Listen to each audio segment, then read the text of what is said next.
वर्णन करतात ना, तसं मारुतीला नंदीग्रामात आले त्यावेळेला बाह्य परिसरामध्ये आता आहे मारुतीराय मध्ये इलेक्ट्रॉन नाही, गावाच्या मध्ये प्रवेश केला नाहीये.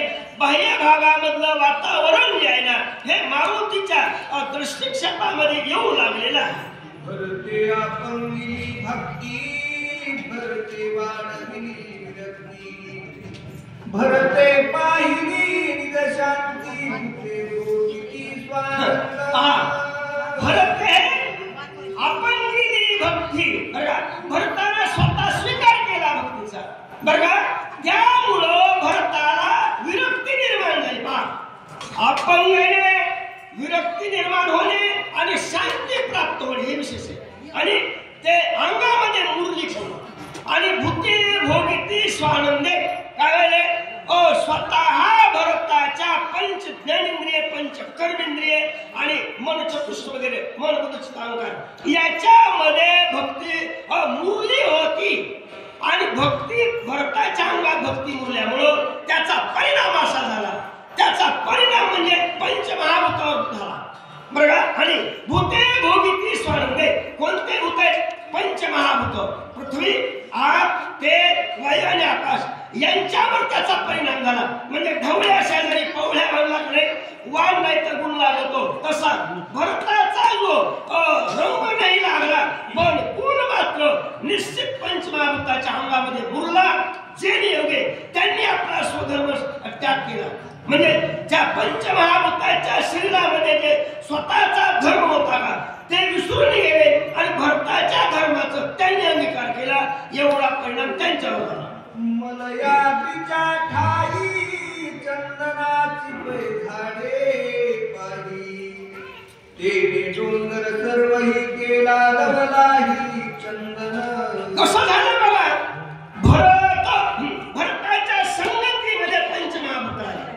त्यांनी स्वतःचा पहिला जो त्यांचा धर्म होता ते धर्म त्यांनी त्याग केला, विसरून गेले, विसरलेच म्हणू आपण.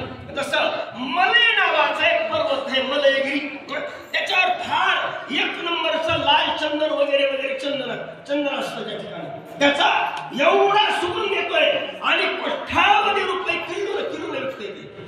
मग असलं ते चंदन आहे पण एकाच माळावर एकच झाड आहे, ह्या माळावर एकच झाड आहे, पण त्या एका चंदनानं एवढा परिणाम झाला.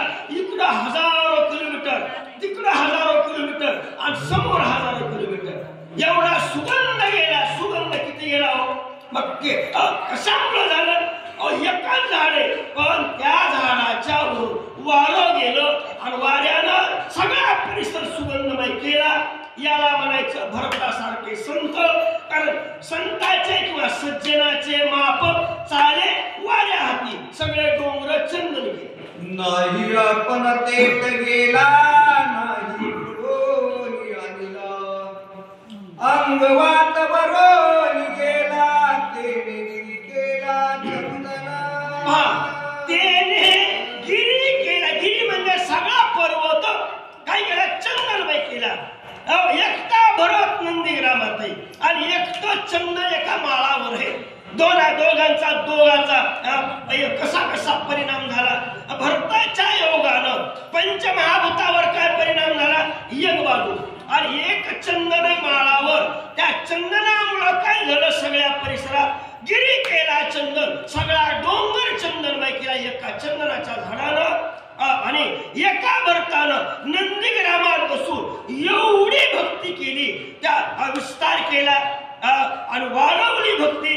त्याचा परिणाम भरतावर झाला, शांती प्राप्त. म्हणजे भरताला शांती प्राप्त झाली, विरक्ती निर्माण झाली, पुन्हा शांती आली. आणि त्यामुळं भूते भोगिती स्वानंदे भरताच्या योगानं पंचमहाभूत कसे वागू लागले ते आपण. एक वनस्पतीचा परिवार चंदन केला डोंगर, महकत से चौथे सुवास थोर. एकच वनस्पती चंदनाची पण किती मोठा परिवार आहे हो. एवढा चंदनाचा सुगंध या परिसरामध्ये पसरला. जिने योगे